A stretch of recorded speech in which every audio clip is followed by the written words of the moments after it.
জানি জয় জয় রাধেশ্যাম, জয় জগন্নাথ, জয় মহাপ্রভু, হরে কৃষ্ণ। জয় রাধে, জয় রাধেশ্যাম। সমবেত শুধু কৃষ্ণ অনুরাগী গৌর অনুরাগ মাতৃমণ্ডলী, পিতৃমণ্ডলী, আহুত অনাহুত ভাগবত এই গ্রামবাসী বৃন্দ, যারা আমার রাধা গোবিন্দে, যারা আমার গৌর নিতাই রাতের চরণ আশ্রয় গ্রহণ করেছেন, তাহাদের সবাকার চরণে রইল আমার কোটি কোটি দণ্ডবত। তারপরে জানাই, এখানে যত সাধু গুরু ব্রাহ্মণ বৈষ্ণব আছেন, তাহাদের পাদ পদ্মে রইল আমার ভক্তিপূর্ণ দণ্ডবত প্রণাম।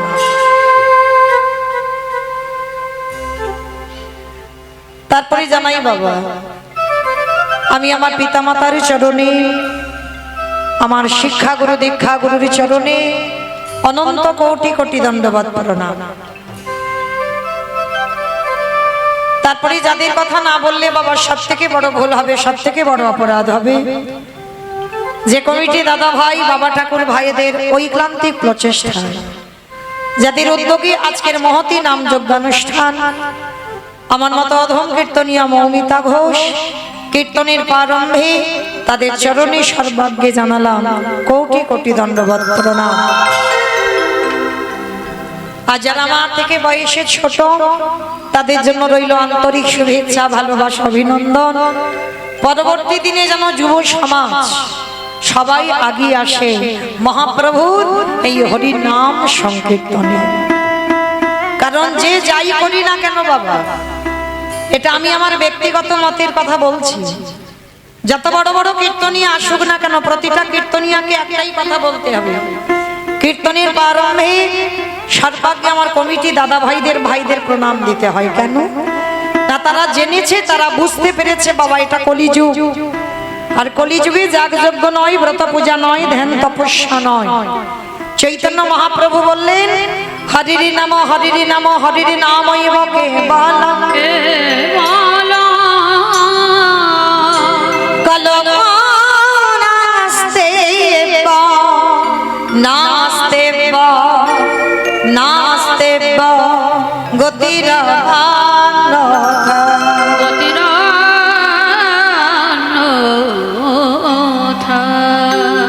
কলির মানুষের হরিনাম ছাড়া কোনো গতি নাই, কোনো গতি নাই, কোনো গতি নাই।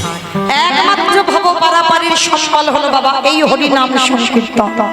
হরিনাম ছাড়া তোমার সাথে কেউ যাবে না, আর হরিনাম ছাড়া তোমার সঙ্গী কেউ হবে না। আপনারা প্রশ্ন করতেই পারেন, মৌমিতা ও তো সবাই ও কথাটা বলে, কিন্তু বলি বলি নয় মা, বাস্তবে মিলিয়ে দেখেন সত্যি কি আমাদের সাথে কেউ যাবে? যতই বলি না কেন বাবা, ছেলে আমার, মেয়ে আমার, জায়গায় আমার, জমি আমার, বন্ধু আমার, বান্ধব আমার, সব আমার আমার, কিংবা বলি না সব আমার আমার, এ বাড়ি আমার, এ গাড়ি আমার, এ সংসার আমার, এ জায়গাটা আমার। কিন্তু ভগবান বললেন, মনে রেখো ভাই, বাঁশি যদি বেজে যায় পড়ে থাকবে সরকারি খামার। তুমি এসেছো একা, তুমি যাবে একা। যেদিন এসেছিলে তোমার হাতে কিছু ছিল না, খালি হাতে এসেছো, আর যেদিন তুমি সংসার ছেড়ে চলে যাবে সেদিনও তোমার সাথে কেউ যাবে না। যাদের আগলে বসে রইলে, যাদের জন্য তুমি কৃষ্ণ ভজন সাধন করতে পারছো না, যাদের জন্য 24 ঘন্টার মধ্যে একবারও কৃষ্ণ বলে, হা কৃষ্ণ প্রাণ কৃষ্ণ বলে কাঁদছো না, কেউ তোমার সাথে যাবে না। এই যে আজকের বসে আছো, কালকে যে আমরা থাকবো এই গ্যারান্টিটা বাবা কারোর জীবনে নেই। এই যে আজকের আমি গাইছি, কালকে যে আমি আমার ছেলেটার কাছে আমি বাড়িতে যাব, এই গ্যারান্টিটা আমি দিতে পারবো না। কারণ যে কোনো মুহূর্তে বাবা, বেলা 10টা হোক, সকাল 8টা হোক, বিকাল 4টে হোক, আর রাত 12টা হোক, যে কোনো টাইমে যদি ঘরের মালিক বলে ঘর ছেড়ে দে, হাজার যদি আগলে বসে থাকো, তুমি ধরে রাখতে পারবে না। তোমাকে এই মায়ার সংসার ছেড়ে যেতে হবে। তাহলে যাদের জন্য তুমি কৃষ্ণ ভজন ভুলে যাচ্ছ, সারাদিন শুধু সংসারে খেটে যাচ্ছ, কৃষ্ণ নাম করতে পারছো না, কেউ কি তোমার সাথে গেল? গেল না। তাহলে শেষের দিনে তোমার সাথী হবে কি? কর্মফল।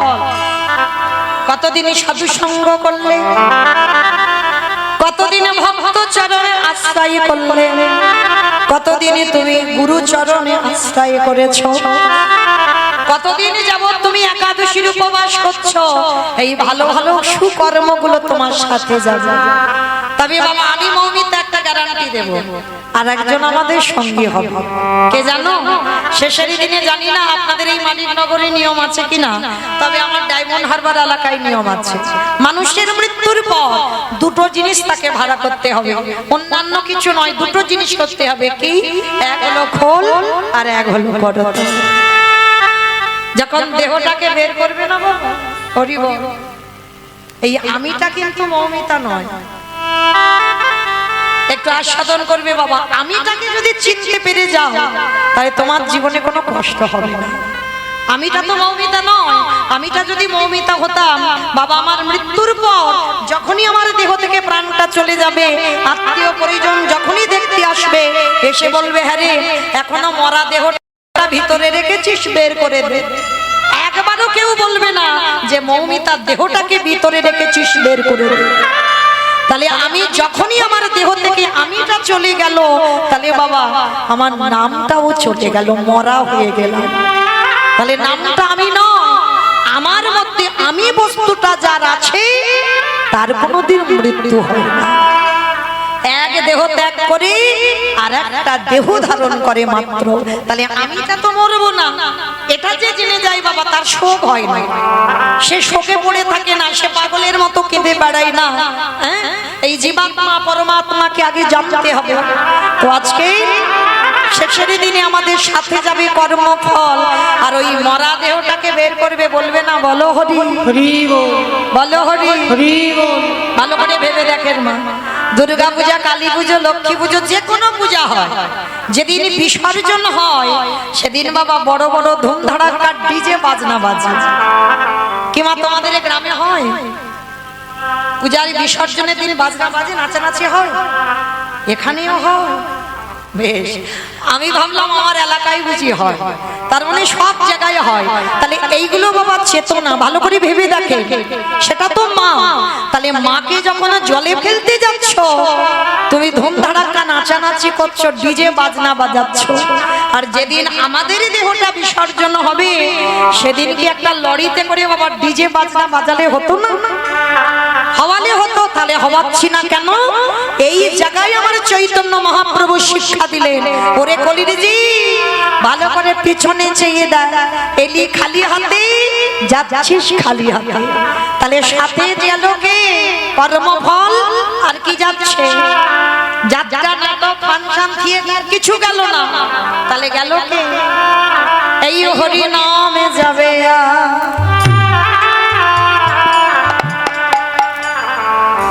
আমাদের পচা দেহ,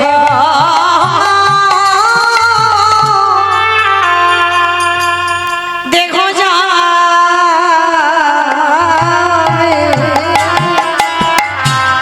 যেদিন ভববানে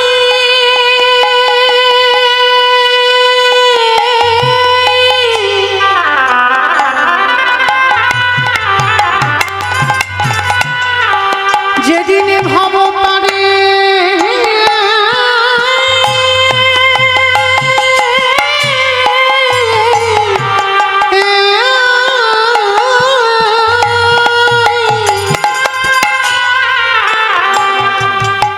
যেদিন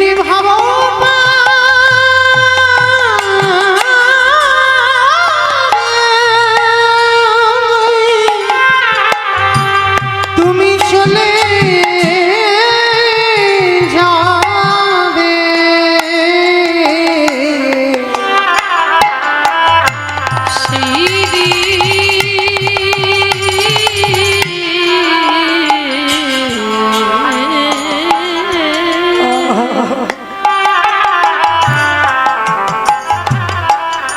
সেদিন নামে যাবে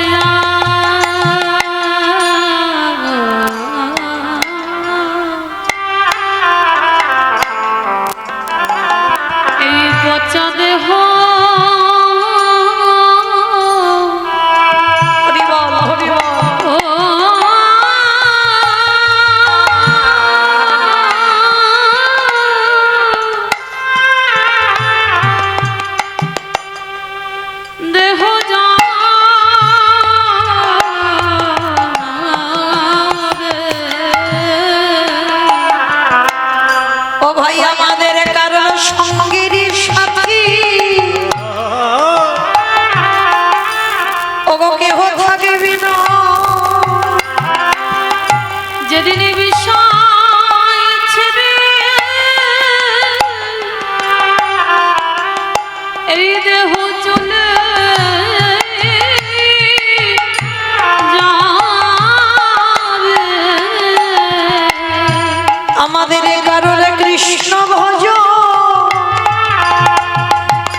হলো না কৃষ্ণ বলবান বলে এইভাবে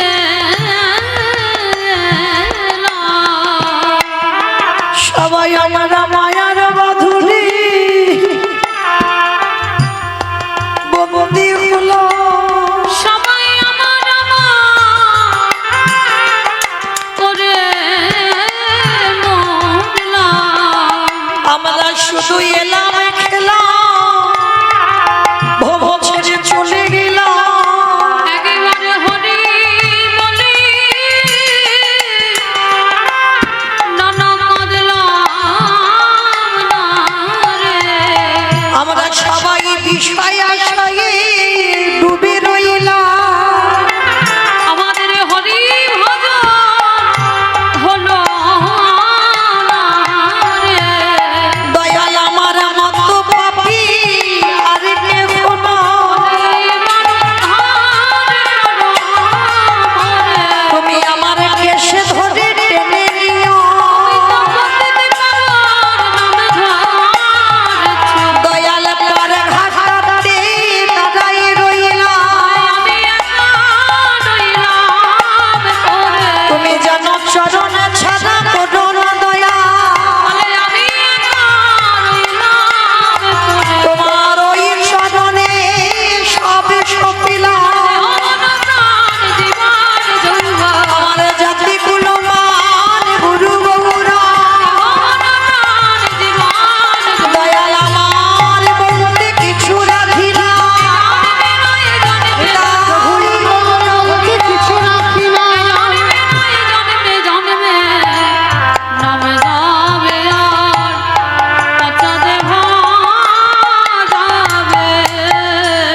আস্তে তাহলে আজকের আমরা সবাই কীর্তনের প্রারম্ভে বাবা আমার কমিটি দাদা ভাইদের প্রণাম দিলাম কেন না তারা জানতে পেরেছে যাই করি না কেন বাবা হরির নাম হলো কলির মানুষের সর্বশ্রেষ্ঠ নাম আর এই নাম উচ্চারণ করলে তুমি ভব নদী পারাপার হবে তো আজকে শুধু আমি নয় আপনারা আশীর্বাদ করে যাবেন আজকের পর বাবা একটা বছর অপেক্ষা করতে হবে আর এই একটা বছরের মধ্যে বাবা কে থাকবো আর কে যাব এটা তো বলা যায় না তো আপনারা আশীর্বাদ দিয়ে যাবেন যেন প্রতি বছরের ন্যায় এইভাবে ভক্ত সেবা এইভাবে যেন হরিনাম সংকীর্তনের আয়োজন ওরা করতে পারে তো আজকের আমাদের আস্বাদন কি হবে বাবা আপনারা সবাই জানেন সারা রাত্রি রাস নৃত্য প্রতিযোগিতায় প্রাণ গোবিন্দ আমার হেরে গেছে ভালো করে চিন্তা করে দেখেন বাবা খুব কঠিন লীলা খুব কষ্টের লীলা ভগবান ঘুমিয়েছে আর সেই ভগবানকে জাগাবার দায়িত্ব বাবা আমার উপরে পড়েছে এই মনুষ্য জীবনে এই মনুষ্য দেহে কি সম্ভব যে আমার রাধা গোবিন্দ ঘুমিয়ে আছে সুখের নিদ্রা সেই রাধা গোবিন্দকে আজকে জাগাবো কিন্তু আশ্রয়ে যখন দাঁড়িয়েছে বাবা জাগাতেই তো হবে আপনাদের মতো গুরুজন আপনাদের মতো পিতা মাতা সাধুগুরু বৈষ্ণবদের পদধূলা শিরোধার্য করি চেষ্টা করব মাত্র তবে গাইতে গিয়ে অনেক ভুল ত্রুটি হবে হবে কেন অবশ্যই করব সন্তান মনে করে ভগ্নী মনে করে ক্ষমা করে দেবে কিন্তু গোবিন্দ আমার কি সত্যি কালকে হেরে গেছে মা যিনি বিশ্বের স্রষ্টা মালিক ভগবান যার ইচ্ছা না হলে জগতে একটা গাছের পাতা নড়ে না সেই ভগবান কালকের রাস মঞ্চে হেরে গেল রাধারানীর কাছে গলদেশে বস্ত্র দিয়ে বলল রাধে আমি তব শ্রী চরণের দাস এতদিন তুমি ছিলে আমার প্রেমের গুরু কালকে থেকে তুমি হয়েছো আমার নিত্যের গুরু ভগবান রাধারানীর থেকে ভালো নৃত্য জানে, তবুও কিন্তু আমার রাধারানীর কাছে হেরে গেল কেন?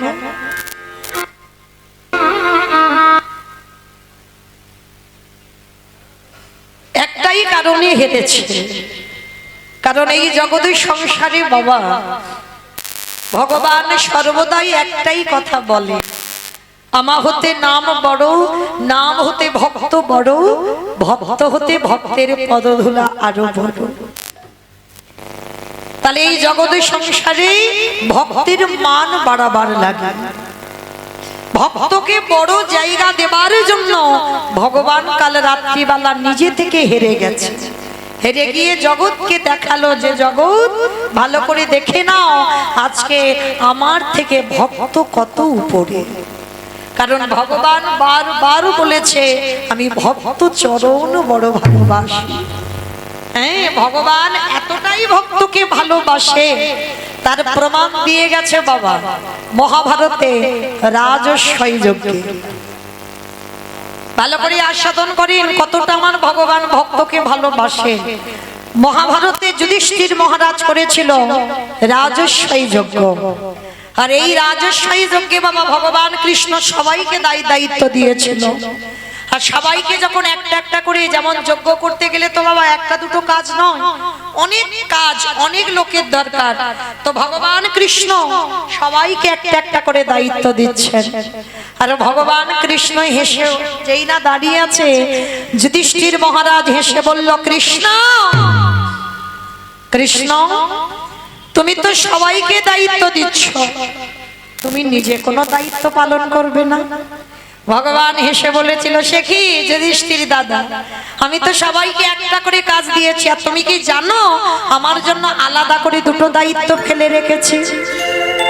সে কি সবাই একটা করে কাজ করবে আর তুমি করবে দুটো কাজ?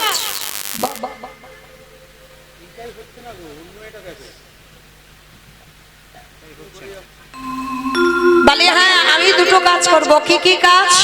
বলে শোনো, আমার প্রথম কাজ হবে হরি বল, এই যজ্ঞে যত যত সাধুগুরু বৈষ্ণব আসবে, আমি কৃষ্ণ দয়াময় হয়ে সবার প্রথমে আমি নিজের হাতে তাদের চরণ যুগল ধৌত করে দেব।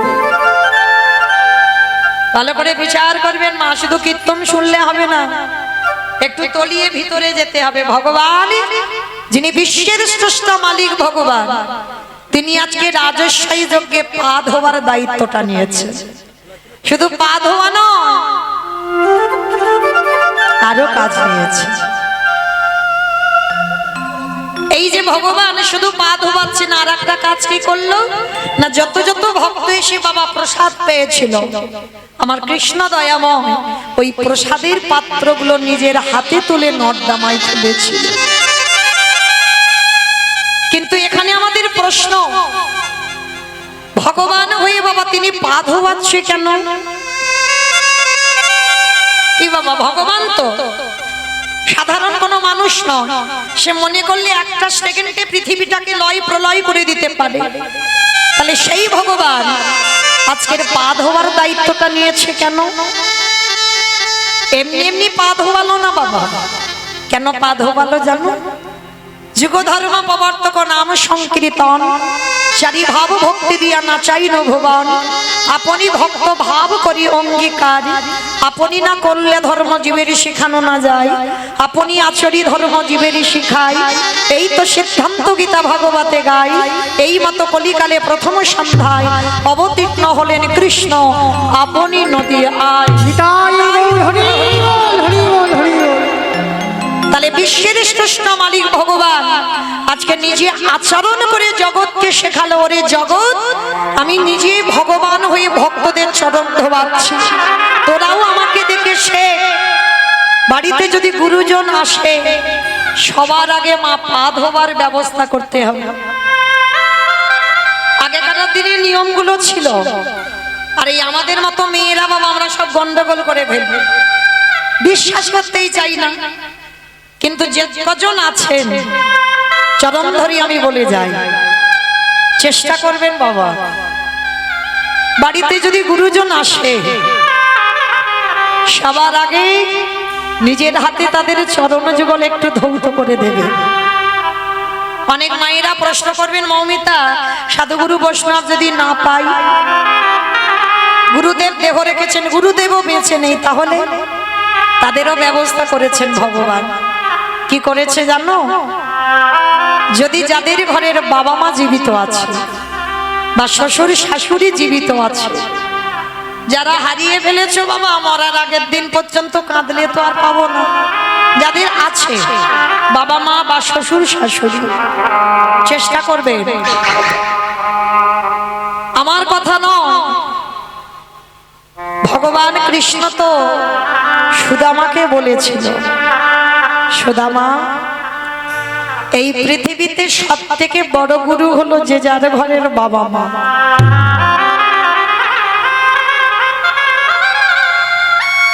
তারপরে গুরু হলো শিক্ষা গুরু, দীক্ষা গুরু, তারপরে গুরু হলাম আমি ভগবান। ওই একবারও তো আমার কৃষ্ণ বলেনি সবার আগে আমি বড় গুরু? বাবা যে বড় হয় সে কোনোদিন মাথা তুলে বলে না আমি বড়। সমাজ যদি তাকে বলে বড় তো বড়। আর দেখবেন বাবা, বড় যদি হতে চাও সবার আগে বাবা ভক্ত পদতলে লুটিয়ে যায়। যেমন ভক্তদের চিনবে কি করে, ভগবান চিনবে কি করে? ভগবান চিনবে চরণে আর ভক্ত চিনবে নয়নে।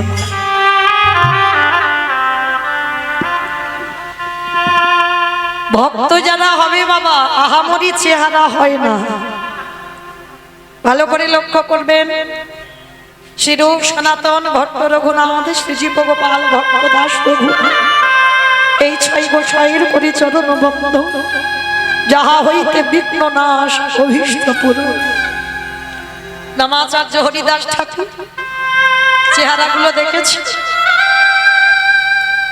ভক্ত যদি হও, তোমার রুগ্ন শুকনো দেহ হবে, সদাই কৃষ্ণ নামে নয়ন ভিজিত।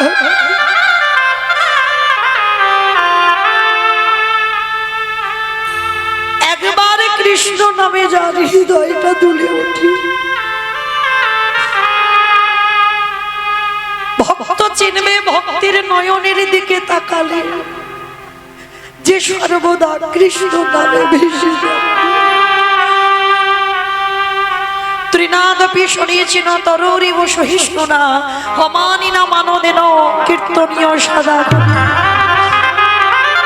স্বভাবভাবে তৃণের মতো, গাছের মতো সহিষ্ণুতা অর্জন করতে হবে। গাছ রোদেতে দাঁড়িয়ে আছে, বৃষ্টিতে ভিজছে, তবু দেখো শক্ত হয়ে গাছ দাঁড়িয়ে আছে। একটুখানি অক্সিজেন, কোনো মানুষ যদি অসুস্থ হয় একটুখানি অক্সিজেনের দাম কত? আর ওই গাছপালা দেখো আমাদের কত কত অক্সিজেন দেয়, তবু আমরা মূর্খ জীব, আমরা সেই গাছের ডালপালা ছিটে দিই। তবু কিন্তু গাছ প্রতিবাদ করে বলে না যে আমি তোমাদের এত এত অক্সিজেন দিই, তোমরা কেন আমাকে এমন ডালপালা ছিটে দাও? বৈষ্ণবতা অর্জন করতে গেলে, ভক্ত হতে গেলে ওই ঘাসের মতো নিচু হতে হবে আর গাছের মতো সহিষ্ণুতা অর্জন করতে হবে। কেউ যদি হাজার কটু কথা বলে যায়, তুমি তার মুখের উপরে একটা কথা বলতে পারবে না। যদি একটা গালে চর মেরে যায় আর একটা গাল বাড়িয়ে দাও, মাথা নিচু করে অপরাধ না করেও স্বীকার করো যে আমি অপরাধ, তবেই তুমি কিঞ্চিত ভক্ত হবা, সৌভাগ্য অর্জন করবে। তাহলে ভক্ত চিনতে গেলে বাবা তার নয়নে দেখতে হবে, আর ভগবান চিনতে গেলে চরণ দর্শন করতে হবে।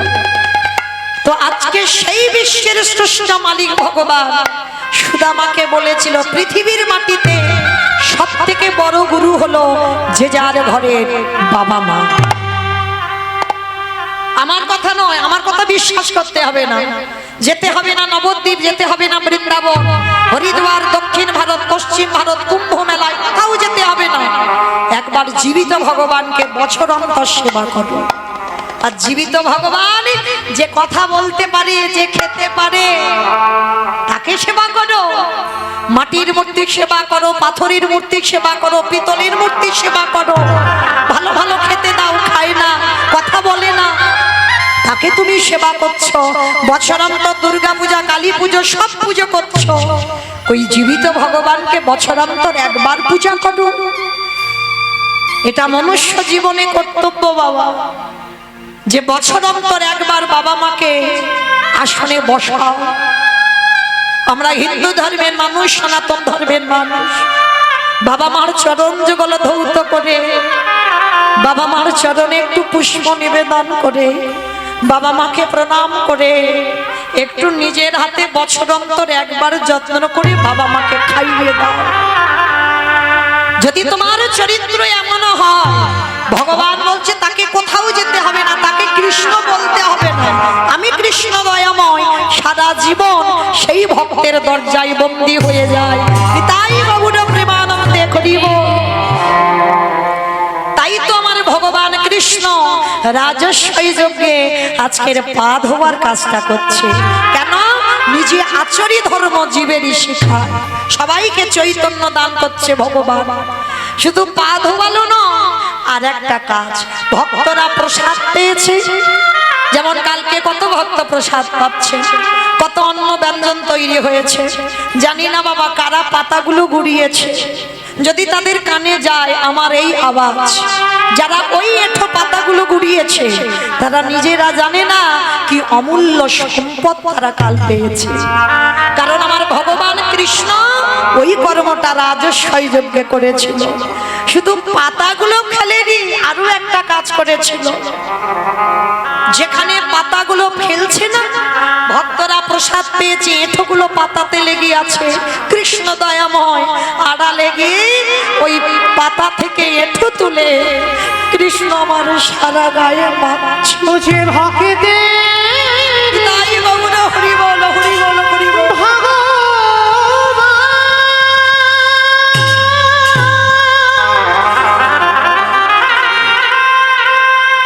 মুঝে ভক্ত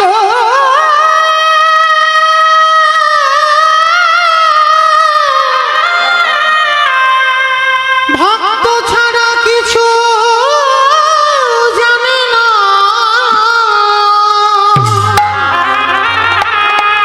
তাই তো যুগে যুগে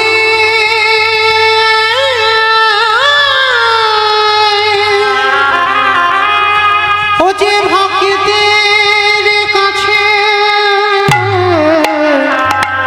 ছুটে আসে। আমি ভক্ত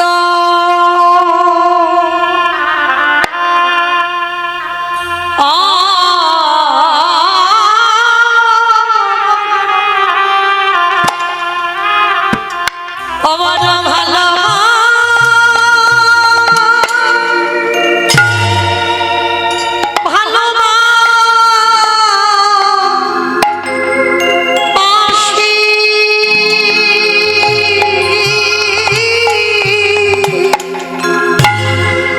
আমি ভক্ত নিতাই গৌর প্রেমানন্দে হরি বল, হরি বল, হরি বল।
জগৎখেয়া বহমহ ভক্ত যদি সব কিছু ত্যাগ করে কৃষ্ণ চরণে আশ্রয় করে, ভক্তের যদি সেবা না আমি ভগবান হই, সেই ভক্তের সেবার জন্য ওই জগৎখেয়া বহমহ আমি ভক্তের বোঝা বোঝা মাথায় করি। তাই হরিব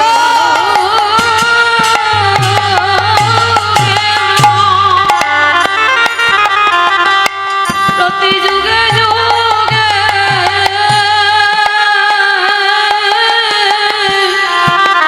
আমি ভক্তের বোঝা বোঝা মাথায় করি। আমরা ভালোবাসতে জানি না, আমরা সেবা করতে জানি না, তাই ভগবানের দেখা পাই না। কিন্তু ডাকার মতো যদি একবার ডাকা যায়, ভালোবাসার মতো যদি বসা যায়, আমার ভগবান কি থাকিতে পারে? যে জন্য টাকা তাই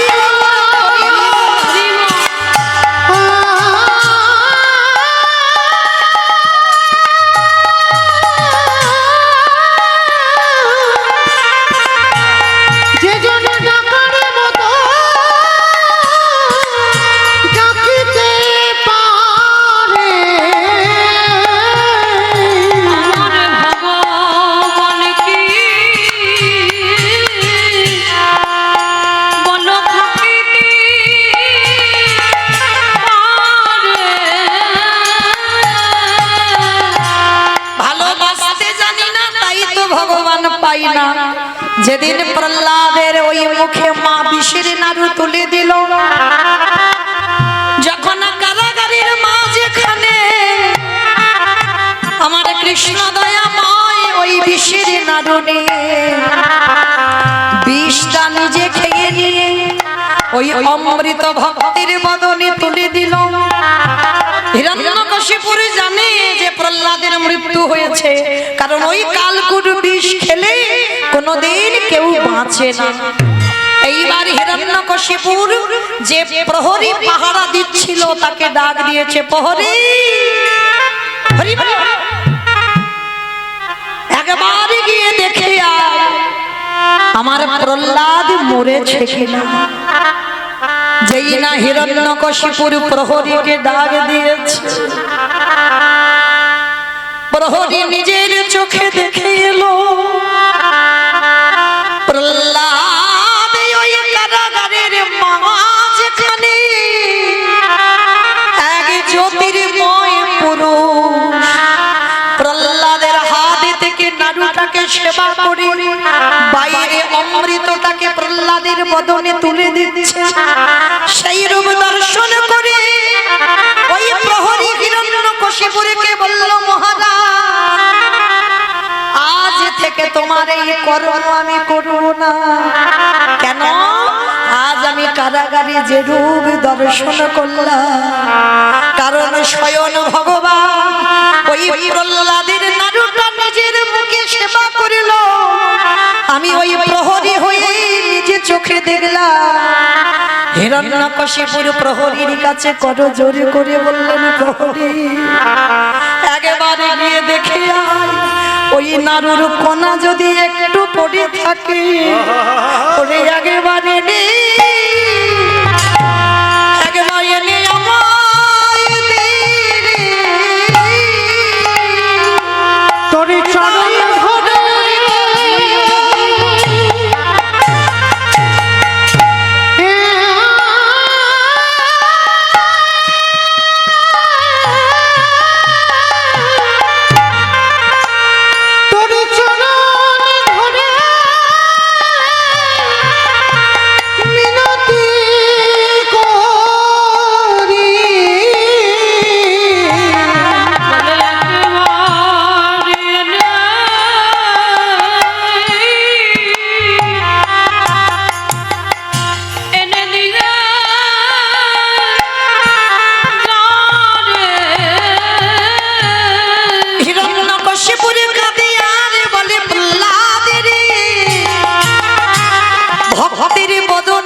উচ্ছিষ্ট প্রসাদে যদি আমি একটু সেবা করি, আমার অসুর জনম জনম ধন্য হবে।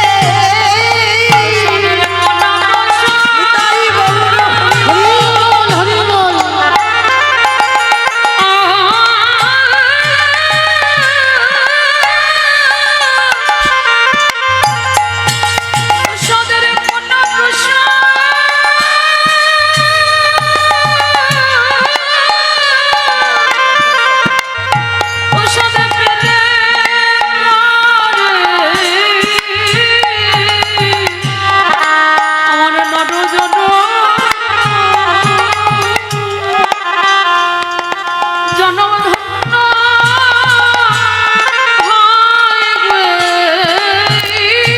ওরে প্রহরী রে,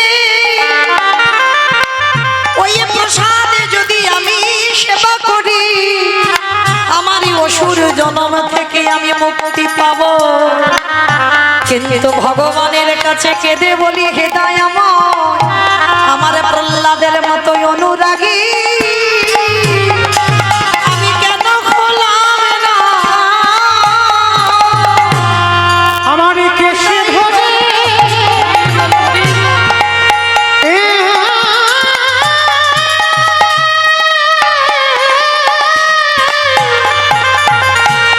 আমার কেশে ধরে একেবারে চালা।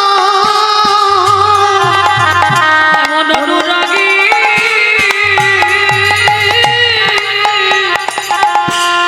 আমি কেন হলাম না? তাহলে ডাকার মতো যদি ডাকা যায়, ভালোবাসার মতো যদি বাসা যায়, আমরাও প্রহ্লাদের মতো কৃপা লাভ করতে পারি। তাই ভক্ত বাৎসল্য ভগবান ওই ভক্তের এঠোগুলো যখনই গায়ে মাখে, যুধিষ্ঠির মহারাজ ছুটে এসেছে, কৃষ্ণ ভক্তদের পা ধোয়াচ্ছিস মেনে নেওয়া যায়, ভক্তদের এঁঠোগুলো মাখছিস এটা কেন করছিস? ওদের পা ধোয়াচ্ছিস ঠিক আছে, এঁঠো পরিষ্কার করছিস ঠিক আছে, কিন্তু এঁঠোগুলো মাখছিস কেন কৃষ্ণ? ভগবান হেসে বলল, যুধিষ্ঠির দাদাকে, দাদা গো, এই জগতে সবাই তো অপরাধ করে, সবার পাপের বিচার আমি স্বয়ং ভগবান করি। দাদা সবাই পাপী, আর আমি কি জানো? বলি আমি হলাম দাদা মহা পাপী। এ জগতে সবার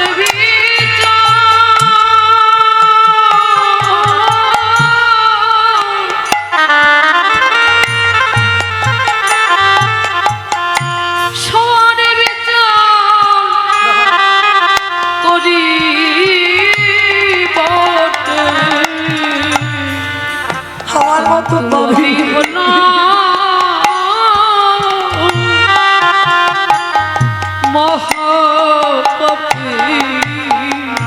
যুধিষ্ঠির মহারাজ বলছে, কৃষ্ণ তুমি কি এমন পাপ করেছো? বলে, জানো দাদা, পাপটা তো বৃন্দাবনে কৃষ্ণ অবতারই করি নাই। তাহলে কবে করেছিলে? ত্রেতা যুগে রামচন্দ্রের অবতারে, যেদিন রাম অবতারে 14 বৎসরের জন্য বনবাসী হলো। হরি বল। বাবা, একজন দাস ছিল, কে গো? হনুমান, তাই না? এইটা হনুমানের মৃত্যু উপলক্ষে অনুষ্ঠানটা হয়। বেশ, তাহলে তো একটু বলতেই হয় বাবা। এই হনুমান দাস কিন্তু রামচন্দ্রের প্রথম ছিল না, হনুমান দাস ছিল বাবা সুগ্রীবে। ভালো করে যারা রামায়ণ পড়বেন, রামায়ণ জ্ঞানী, ভালো করে দেখবেন, রামচন্দ্রের দাস নয়, সুগ্রীবের দাস ছিল। হ্যাঁ, তাহলে সুগ্রীব পাঠিয়েছিল রামচন্দ্রকে দেখভাল করবার জন্য। হ্যাঁ, যেমন কালকের আমার কীর্তনে যারা ডোনেট করেছে, যারা সাহায্য করেছেন কালকের আমার উত্তর গোষ্ঠ, তারা তো আমার এই দেশের কাজে লেগেছে, দেশ রক্ষার জন্য তারা লেগেছে। ঠিক ঠিক সেই রকম রামচন্দ্রকে রক্ষা করবার জন্য সুগ্রীব হনুমানকে পাঠিয়েছিল রামচন্দ্রের কাছে। তাহলে হিসাবে রামচন্দ্রের দাস নয়, পরে দাস হয়েছে। হিসাবে বাবা হনুমান সুগ্রীবের দাস ছিল, সুগ্রীবের কাছে কর্ম করত। আর সুগ্রীব পাঠিয়েছিল রামচন্দ্রকে মানে সব সময় সুরক্ষিত করবার জন্য হনুমানকে দায়িত্ব দিয়েছিল। সেই হনুমান